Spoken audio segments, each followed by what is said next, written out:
오늘은 예배 관련 그 삼일체 하나님에 대한 표현이라는 주제를 좀 나누고자 합니다. 여러분, 하나님께서는 성부, 성자, 성령으로 존재하시잖아요. 그러니까 하나님은 삼위로 계시니 한 분입니다. 그 말은 삼일체란 얘기예요. 우리 요한복음 4장에서 그 아버지로 표현된 하나님은 이런 삼일체적인 의미에서 그렇게 표현된 겁니다. 여기서는 우리가 그분의 자녀임을 말하는 것이 아니라 성삼위 사이의 어떤 본질적인 관계를 언급하는 거예요. 그러니까 여기서 하나님은 성자의 아버지, 성부죠. 그렇게 제시되는 거예요. 그러니까 성자란 우리 주님 예수 그리스도를 말하는 겁니다. 따라서 우리가 아버지로서의 하나님께 예배할 때 그 자유주의자들이 말하는 것처럼 온 인류의 아버지로서의 하나님이 아니라 예수 그리스도의 아버지신 하나님께 예배하고 있는 거예요. 그러니까 하나님께서는 이런 칭호, 그러니까 그리스도의 아버지를 떠나서는 예배를 받지 않으세요. 그게 핵심이에요. 그러니까 예수님께서 아버지라는 말을 사용하신 의미를 알아야 하는 겁니다. 그러니까 신약에서 하나님이 아버지를 언급될 때마다 그 아버지는 근본적으로 예수 그리스도의 아버지예요. 그러니까 예수님께서 하나님께 말씀하실 때마다 그 십자가상에서 죄가 그분과 하나님 사이를 단절시켜 놓았을 때 우리 마태복음 27장 46절 제90쯤에 예수께서 크게 소리질러 이르시되 엘리 엘리 라마 사박다나 하시니 이는 곧 나의 하나님 어찌하여 나를 버리셨나이까 하는 뜻이라 이렇게 표현되어 있잖아요. 그러니까 이 27절 46절만을 제외하고는 모든 경우에 하나님을 아버지라고 부르셨어요. 그러니까 예수님께서 하나님을 아버지로 부르셨을 때 무슨 뜻으로 그 말을 사용하셨는가 질문할 수가 있어요. 그것은 어떤 아들이 자기 아버지께 복종하듯이 예수님께서 하나님께 복종하는 걸 의미하는 게 아니에요. 많은 사람이 그렇게 생각들 합니다. 아버지에게서 아들이 나왔듯이 그런 계보를 강조하는 것도 아니에요. 그러니까 예수님께서 아들이 자기 아버지와 꼭 닮듯이 자신과 하나님이 본질적으로 같다는 사실을 강조하는 겁니다. 그게 핵심이에요. 그러니까 예수님께서 아들이시고 하나님은 아버지라면 두 분은 본질적으로 일체가 되시는 분이에요. 동등하다는 의미입니다.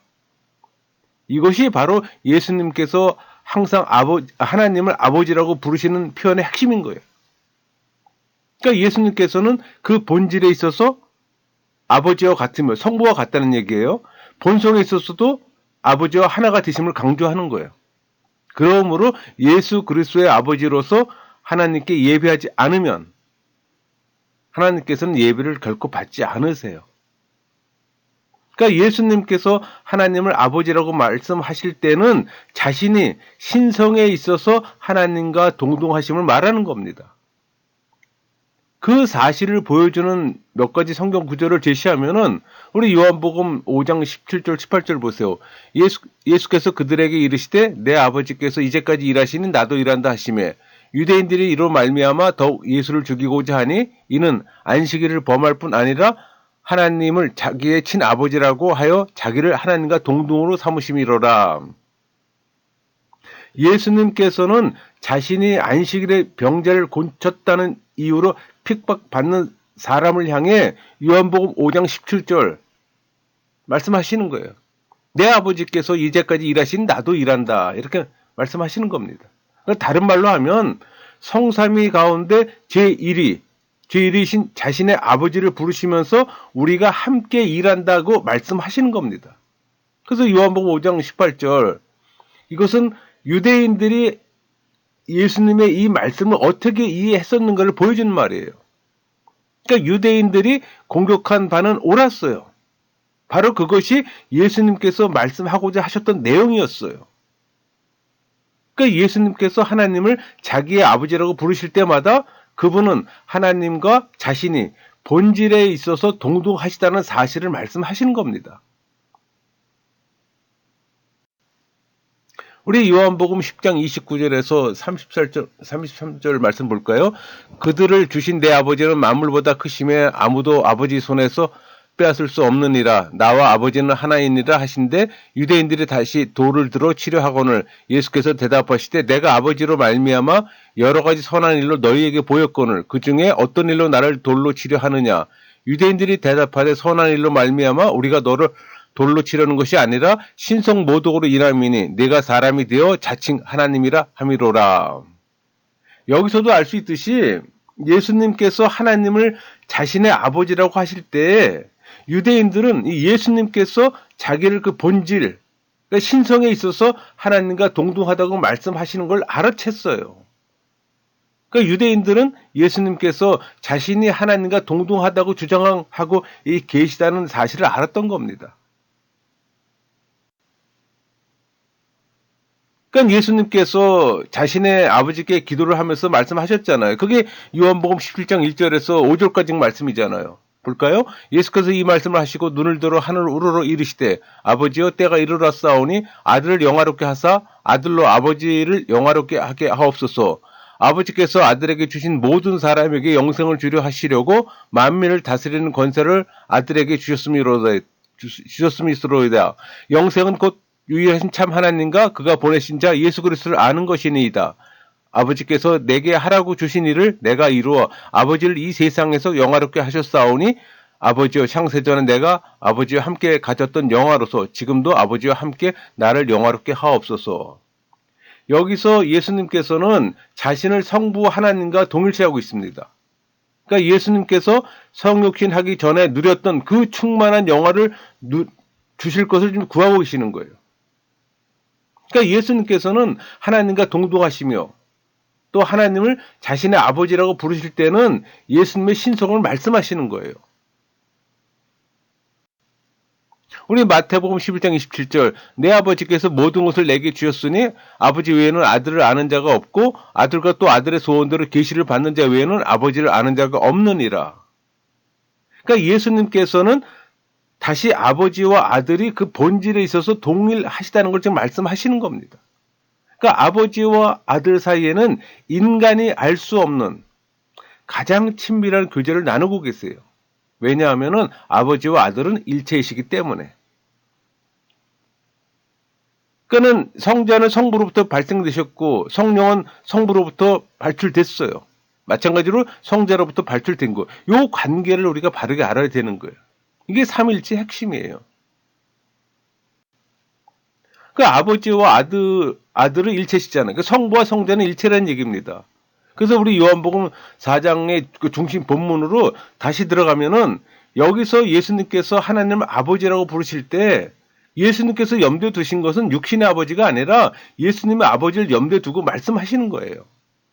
그렇게 하시는 것은 직선적으로 예수님 자신이 하나님과 동일함을 지금 말씀하고 계시는 겁니다. 사람들이 예수님과 성부 하나님의 이 동일 본질을 부인한다면 그들의 예배는 하나님께 받지 않으세요.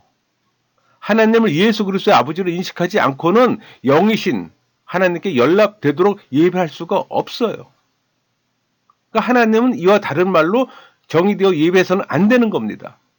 누구든지 그리스도의 신성을 부인하면서도 하나님께 예배한다고 주장하면 그 사람은 거짓말쟁이에요. 왜냐하면 하나님과 그리스도는 일체이시기 때문에.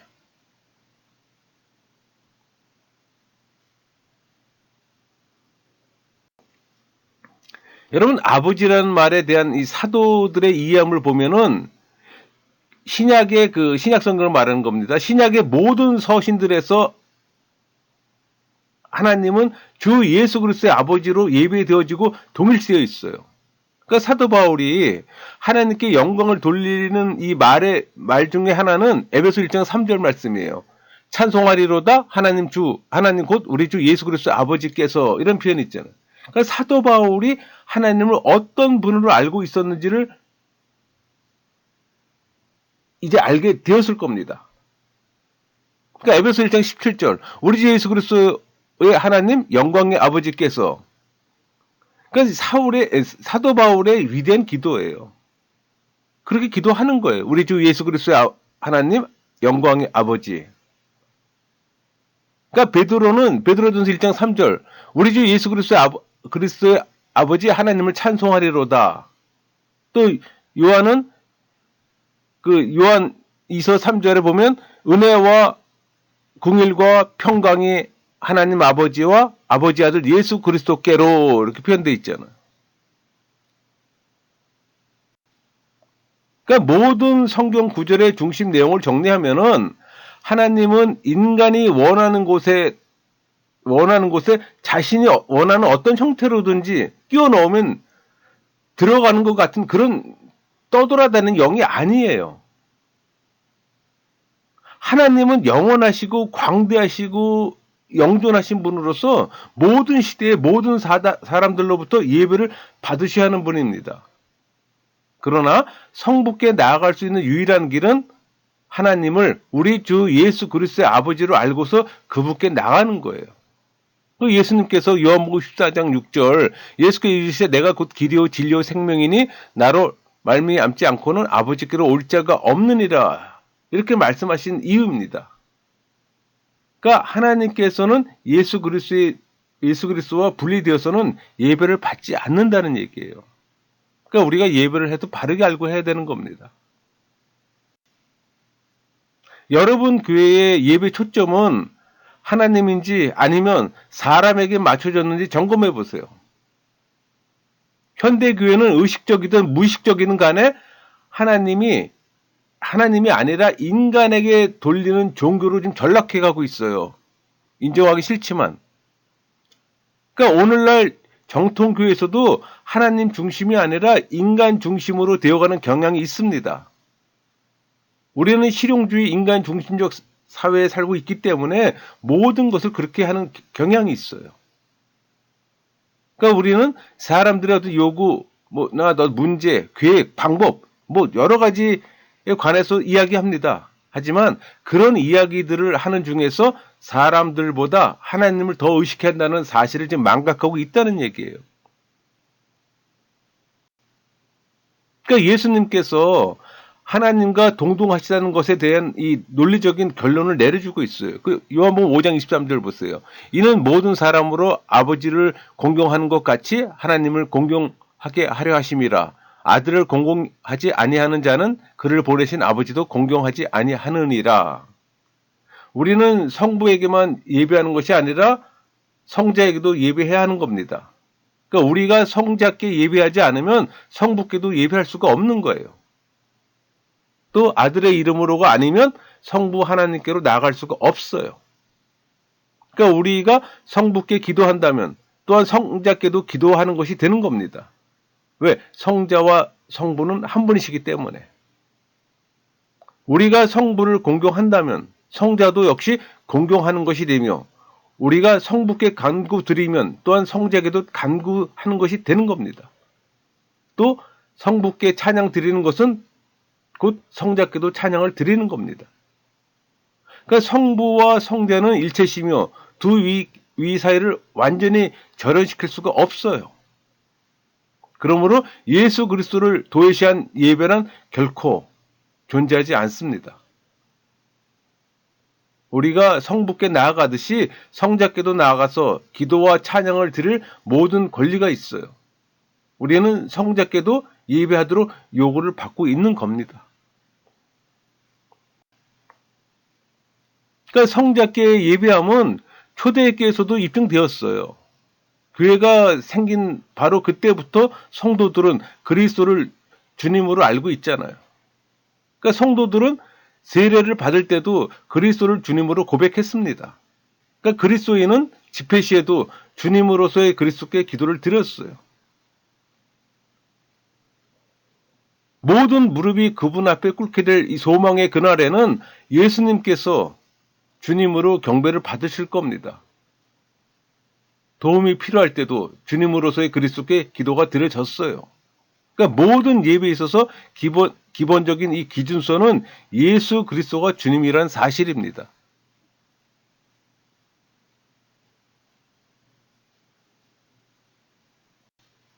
그러니까 예수님께서 부활하신 후에 도마는 그분을 배운 후에 나의 주시며 나의 하나님이시라고 고백했잖아요. 그러니까 도마는 예배에 대한 바른 관점을 가졌어요. 그러니까 우리는 하나님께 예배해야지만 하나님이 자신의 아들 성자와 하나시며 같은 분이심을 알고 예배해야 하는 겁니다. 성부와 성자는 다 같이 영광 받으셔야 하는 거예요. 그러니까 우리는 모일 때 성부와 성자께 예배해야 하는 겁니다. 그러면 성령은 어떨까? 또 질문할 수 있잖아요.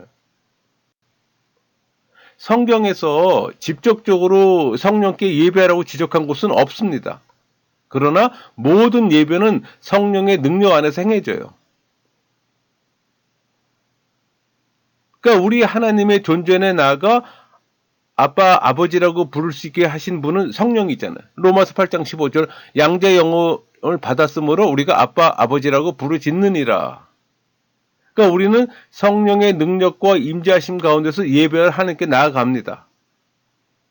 성령께서 예배에 있어서 중요한 역할을 담당하고 계시는데 우리는 이 사실을 결코 부인해서는 안 되는 거예요. 성령께서 성부와 성자와 동등하심으로 성령도 예배 받으시기에 합당하신 분이에요. 그러니까 성경은 성령께 예배라고 명시적으로 말하진 않지만 그분께도 예배해야 하는 겁니다.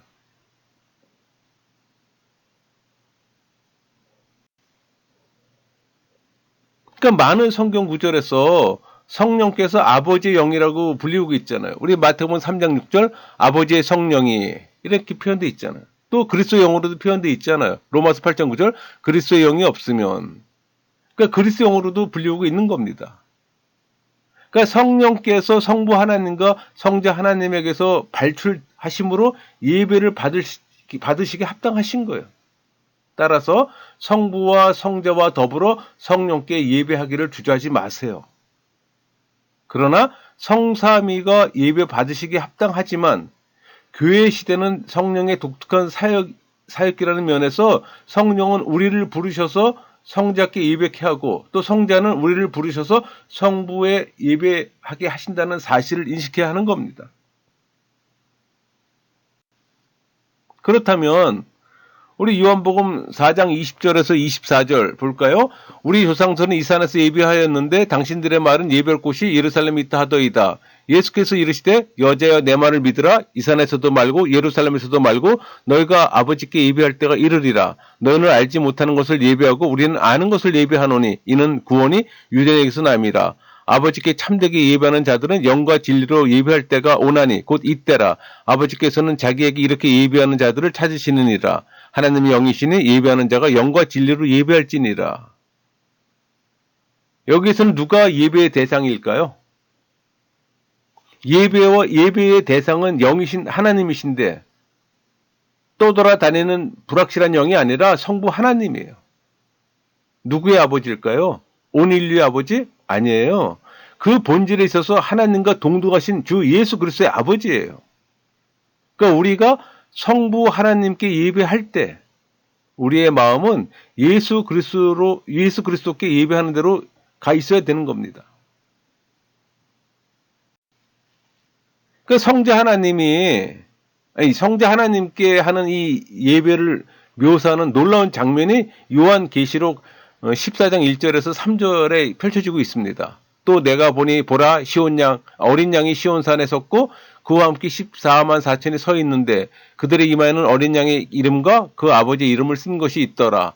내가 하늘에서 나는 소리를 들으니 많은 물소리와 같고 큰 우레소리와도 같은데 내가 들은 소리는 검은 고 타는 자들이 그 검은 고를 타는 것 같더라. 그들이 보좌 앞에 네 생물과 장로들 앞에서 새 노래를 부르니 땅에서 속량함을 받은 14만 4천 밖에는 능히 이 노래를 배울 자가 없더라. 이것이 바로 예배의 모습이에요. 하나님께서 복음을 전하기 위해 쓰시던 이 구속함을 받은 하나님의 특사들이 어린 양이신 예수 그리스도께 넘치는 찬양을 드리는 모습이 지금 보이고 있어요. 그러니까 예수 그리스도께 예배하는 것이 경우에 합당하다고 생각하고 있는 것은 당연한 일입니다. 우리는 성령 안에서 성자로 말미암아 성부께 나아갈 모든 이유와 권리와 명령까지도 받은 겁니다. 이것이 삼일체 되신 하나님 하나님께 대한 참된 예배예요. 여러분의 경우를 저는 잘 모릅니다. 하지만 성령께서 제 삶에 있어서 역사하신 사실을 생각해 볼 때 그분은 나를 하나님께로 인도하셨으며 주님을 섬길 수 있도록 능력도 주셨고 참된 예배를 할 수 있는 능력도 불어넣어 주셨어요. 그래서 성부와 성자뿐만 아니라 성령께도 영광을 돌림으로 응답하지 않을 수가 없어요. 그러니까 애매하게 하나님, 그러니까 성부께만 예배를 드리는 사람들과 또 자기 나름으로 예수님께 나아가는 것이라고 생각하여 성자께만 예배하는 사람들에 대해서 심한 우려가 되는 겁니다. 바르게 알지 못하면 그렇게 되잖아요. 또 너무 성령 하나님만 항상 초점을 맞추는 예배도 잘못되는 거예요. 하나님은 온전히 성삼일체 되심에 안에서 예배를 받으시는 겁니다. 그 말은 찬송을 받으실 성령의 능력 안에서 예수 그리스도의 아버지로서 예배를 받으신다는 얘기입니다. 그것을 깨닫는 여러분 모두가 되기를 소망합니다. 말씀을 마치겠습니다.